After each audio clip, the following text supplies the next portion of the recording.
Voici de quelle manière arriva la naissance de Jésus-Christ. Marie, sa mère, ayant été fiancée à Joseph, se trouva enceinte par la vertu du Saint-Esprit avant qu'ils eussent habité ensemble. Merci. Ça et ça.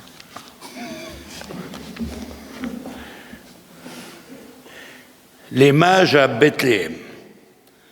Jésus étant né à Bethléem en Judée, au temps du roi Hérode, voici des mages d'Orient arrivèrent à Jérusalem et dirent : où est le roi des Juifs qui vient de renaître ? Car nous avons vu son étoile en Orient et nous sommes venus pour l'adorer. Le roi Hérode, ayant appris cela, fut troublé et tout Jérusalem avec lui. Il assembla tous les principaux sacrificateurs et les scribes du peuple, et il s'informa d'eux où devait naître le Christ. Ils lui dirent : à Bethléem en Judée, car voici ce qui a été écrit par le prophète. Et toi, Bethléem, terre de Juda, tu n'es certes pas la moindre entre les principales villes de Juda, car de toi sortira un chef qui paîtra Israël, mon peuple. Alors Hérode fit appeler en secret les mages et s'enquit soigneusement auprès d'eux depuis combien de temps l'étoile brillait. Puis il les envoya à Bethléem en disant : allez et prenez des informations exactes sur le petit enfant. Quand vous l'aurez trouvé, faites-le moi savoir, afin que j'aille moi aussi moi-même l'adorer. Après avoir entendu le roi, ils partirent. Et voici, l'étoile qu'ils avaient vue en Orient marchait devant eux, jusqu'à ce qu'étant arrivée au-dessus du lieu où était le petit enfant, elle s'arrêta. Quand ils aperçurent l'étoile, ils furent saisis d'une très grande joie. Ils entrèrent dans la maison, virent le petit enfant avec Marie, sa mère, se prosternèrent et l'adorèrent. Ils ouvrirent ensuite leur trésor et lui offrirent en présent de l'or, de l'encens et de la myrrhe. Puis, divinement avertis en songe de ne pas retourner vers Hérode, ils regagnèrent leur pays par un autre chemin. Lorsqu'ils furent partis, voici, un ange du Seigneur apparut en songe à Joseph et dit : lève-toi, prends le petit enfant et sa mère, fuis en Égypte et reste-y jusqu'à ce que je te parle, car Hérode cherchera le petit enfant pour le faire périr. Joseph se leva, prit de nuit le petit enfant et sa mère et se retira en Égypte. Il y resta jusqu'à la mort d'Hérode, afin que s'accomplisse ce que le Seigneur avait annoncé par le prophète : j'ai appelé mon fils hors d'Égypte.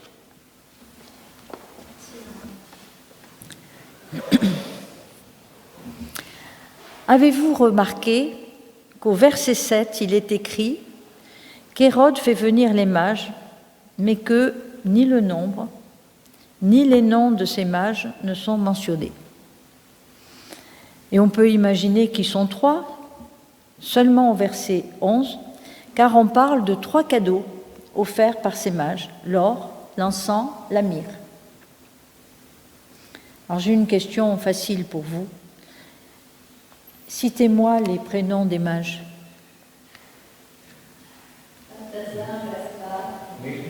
Voilà, bravo, je savais. Alors Melchior était le plus âgé et son nom dérive de Mélec, roi. Il serait roi de Perse et il se présente comme un homme donc âgé, aux traits européens, avec des cheveux blancs et une longue barbe blanche. Balthazar doit probablement son nom au roi babylonien Balthazar. Il est roi de l'Arabie et il avait l'aspect d'un jeune Africain. Gaspard, ou Galgalate pour les Grecs, signifie seigneur de Saba. Il serait roi de l'Inde. Il se présente comme un homme oriental d'âge mûr. 3 typologies. complètement différentes, afin de couvrir tous les continents connus à l'époque, et 3 âges différents, qui pourraient symboliser également les âges de l'homme. Mais ça, bon, il n'y a rien de certain à cela. C'est le professeur Google qui a dit ça. Et qui étaient les mages à cette époque? Le terme mage dérive d'un mot persan ancien, magouche. Dans l'Empire persan, on désignait avec un terme les prêtres de Zoroastre. Et il est donc probable que les mages étaient des savants, et vraisemblablement des hommes de science et de lettres, comme les scribes chez les Juifs, les philosophes chez les Grecs, les sages chez les Latins. Il est également probable qu'ils étaient des astrologues ou bien des astronomes, vu leur intérêt pour les étoiles et en particulier pour la comète qui les a guidés. Et j'ai trouvé une autre tradition qui lie le mot mage. En latin, on dit magis, magistero, enseignement. Voulant reconnaître dans les mages 3 maîtres qui, avec leur magie, ou uniquement grâce à leur sagesse et à leur savoir, savent voir au-delà de la réalité, en révéler la lumière et la partager avec tous les hommes. Ce qui mettrait en valeur leur mérite pour avoir su reconnaître un enfant tremblant de froid dans une mangeoire, le plus grand des rois, le sauveur du monde. Et pour ce qui est des cadeaux, en tant que prêtres, ils amènent donc 3 dons. L'or, don réservé au souverain avec lequel ils reconnaissent que Jésus est le roi des rois. L'encens, utilisé depuis toujours dans le milieu religieux pour reconnaître la nature divine de Jésus. Et la myrrhe, une plante depuis laquelle on extrait une résine utilisée pour produire un onguent, et utilisée aussi pour le culte des morts, mais également pour faire des préparations médicinales et esthétiques. La myrrhe a pu symboliser l'investiture de Jésus, la consécration au rôle de roi et Dieu. Et ces 3 mages se sont mis en route, soutenus uniquement par l'espoir, par leur désir de trouver quelque chose de mieux, quelque chose de bon. C'est ce voyage révélateur que les mages offrent à Jésus. Ce voyage à travers leur propre désert intérieur, duquel ils sortent libres, purifiés, prêts à être don eux-mêmes, un don d'amour infini. Et en même temps, Jésus est le don que les mages reçoivent, la rencontre qu'ils attendaient, pour laquelle ils s'étaient préparés et sans le savoir. En trouvant Jésus, ils reçoivent le plus grand des pouvoirs, le don le plus inimaginable. Revenons maintenant à ce que nous dit la Bible. Dans ce récit, la naissance de Jésus et la visite des mages, il y a ce que Dieu fait et comment les humains réagissent à cette action de Dieu. L'action de Dieu, c'est un enfant dont Matthieu nous dit qu'il n'est pas un enfant comme les autres, puisqu'il y a par sa conception même une présence de Dieu lui-même dans sa personne. Un enfant à qui Joseph, son père adoptif, donnera le nom de Jésus, en hébreu, celui qui sauve. Car ce sera lui qui délivrera le peuple de Dieu de sa mort, de son incapacité à vivre dans la confiance en Dieu et de son incapacité à vivre en solidarité fraternelle les uns avec les autres. Sauveur parce que c'est lui qui donnera à son peuple la vie dans la communion d'amour avec son Dieu et dans l'amour réciproque entre un enfant qui sera Emmanuel, Dieu avec nous. L'action de Dieu, c'est d'abord cet enfant. Ensuite, de faire apparaître dans le ciel une étoile ou une conjonction d'étoiles. Une étoile plus brillante que les autres pour intriguer les savants astronomes et astrologues de l'époque. C'est ce qu'ils croient, eux qui croient que chaque nouvelle étoile qui apparaît dans le ciel signale la naissance d'une personne importante sur la Terre, comme la disparition d'une étoile correspond à la mort d'un être humain important. Une action de Dieu qui sera enfin d'avertir Joseph que l'enfant est en danger et qu'il faut fuir en Égypte. Et devant cette action de Dieu, il y a des réactions positives. Celle de Marie, qui, dans sa confiance en Dieu, accepte même si c'est difficile. Celle de Joseph, qui lui aussi reçoit cette action de Dieu et accepte son rôle de père humain de cet enfant. Réaction positive aussi des mages. Ces savants babyloniens ou perses qui croient au signe que Dieu les envoie par cette étoile et agissent en conséquence. Ces mages qui seront l'annonce qu'un jour, toutes les diverses cultures et religions et les sciences de l'humanité reconnaîtront en cet enfant leur Sauveur et Seigneur. Mais en même temps qu'il nous dit les réactions favorables à cette action de Dieu, Matthieu nous dit aussi des réactions négatives. Celle d'Hérode. Celle d'Hérode et des chefs religieux du peuple juif de l'époque. Hérode, nommé 30 ans plus tôt roi de Judée par les Romains et sous leur autorité. Hérode qui aime plus que tout son pouvoir pour son peuple, sa gloire, ses richesses. Hérode, pur roi cruel, qui a déjà fait assassiner 2 de ses fils parce qu'il les soupçonnait de vouloir prendre sa place. Hérode qui a déjà fait massacrer des centaines de Juifs, soupçonnés de révolte contre son autorité. En entendant parler d'un enfant, peut-être selon les prophètes, futur Messie, sauveur et roi des Juifs, eh bien il a peur. Il a peur pour sa place et décide de supprimer à tout prix cet enfant. Négatif aussi, il y a contre l'action de Dieu aussi, à mon avis, ce sont les théologiens et les prêtres de Jérusalem.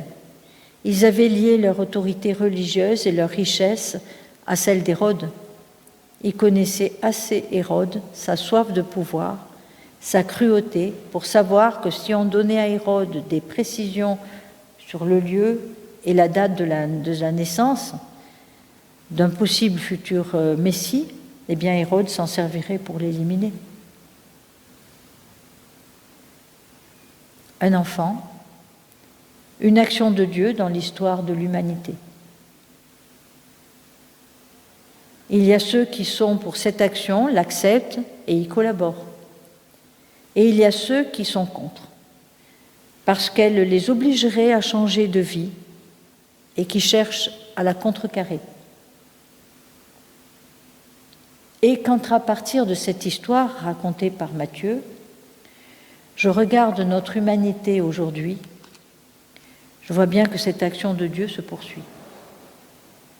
Cet enfant devenu adulte, crucifié et ressuscité, est toujours là, agissant pour transformer la personnalité et la vie des humains. Et pour les faire passer de la mort à la vie, de l'orgueil et l'égoïsme à la foi et à l'amour. Et je vois des Maries, des Joseph, des mages qui reçoivent cette action et y collaborent. Des mages aussi, des grands savants d'aujourd'hui, qui reconnaissent en cet enfant et en cet homme le Sauveur et leur Dieu. Et comme je vois aussi des Hérodes, des chefs politiques prêts à détruire tout ce qui pourrait compromettre leur pouvoir, leur réputation, leur richesse, prêts à lutter et détruire ceux qui essayent de défendre l'amour, le partage, la solidarité tout ce qui serait au détriment de leur pouvoir à eux et de leur richesse à eux. Et je vois aussi des religieux et des philosophes qui ont lié leur pouvoir et leur richesse à ces politiques. Mais là où je suis moins claire, c'est quand je me demande où je suis, moi, dans cette histoire. Et ce que je suis vis-à-vis de cette action de Dieu. Est-ce que je suis Marie, Joseph, les mages? Ou est-ce que je suis Hérode et les chefs religieux juifs de l'époque? Je ne vois pas clair parce que les choses ne sont pas si simples. Dans certains aspects de ma personne et de ma vie, je suis Hérode, parce que moi aussi, j'aime mon confort, mes richesses, ma sécurité, même si c'est parfois au détriment des autres. Par exemple, quand j'achète du gaz pour mon camping-car ou du fioul pour le chauffage de la maison, je donne en échange de l'argent à un homme qui l'utilise peut-être pour faire disparaître ses opposants et pour massacrer des Tchétchènes. Et quand j'achète de l'essence à Total, une part de cet argent va peut-être à un dictateur qui pille les richesses de son pays, à son profit et à celui de sa clientèle, et qui laisse dans la misère tous les autres. Quand pour mon plaisir et mon confort, j'achète des appareils fabriqués en Chine et qui coûtent 4 fois moins cher que s'ils étaient fabriqués en Europe, je peux donc en acheter, combien? 4 fois plus. Mais c'est au prix de la misère des ouvriers chinois, qui, eux, sont payés 4 fois moins qu'un ouvrier européen. Quand je vote pour des autorités de mon pays, que ce soit sur le plan local, départemental, régional, national, je vote pour celui qui me prend et qui me prendra le moins d'impôts.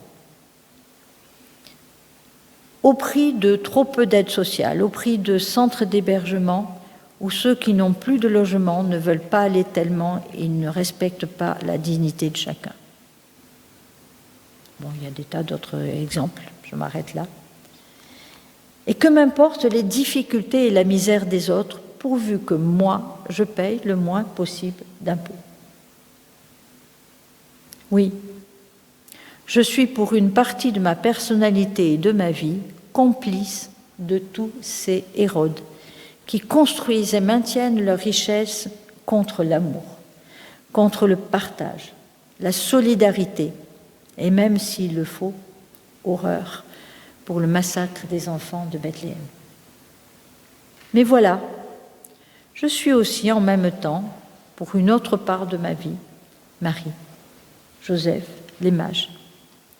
Une de ceux qui accueillent avec joie l'action de Dieu pour le triomphe de l'amour et qui y collaborent.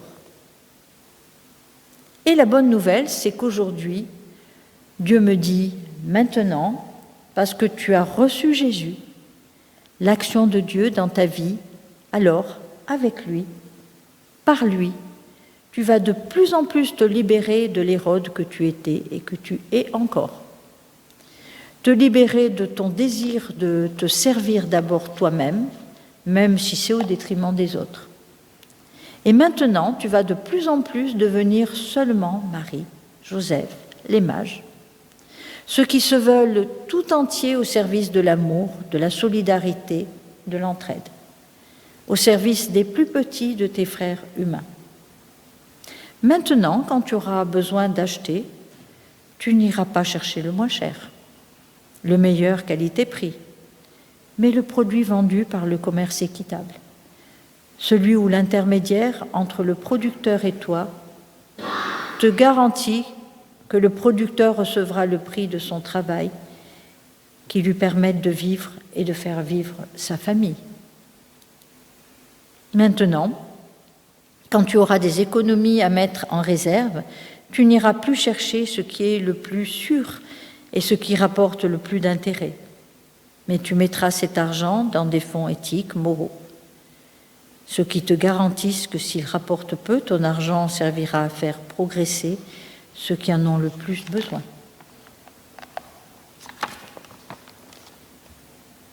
Oui, avec Jésus et par lui, maintenant, tu seras de plus en plus Marie, Joseph, les mages, serviteurs et collaboratrices de l'action de Dieu, afin que cette action triomphe de tous les Hérodes, y compris de l'Hérode qui est encore en toi.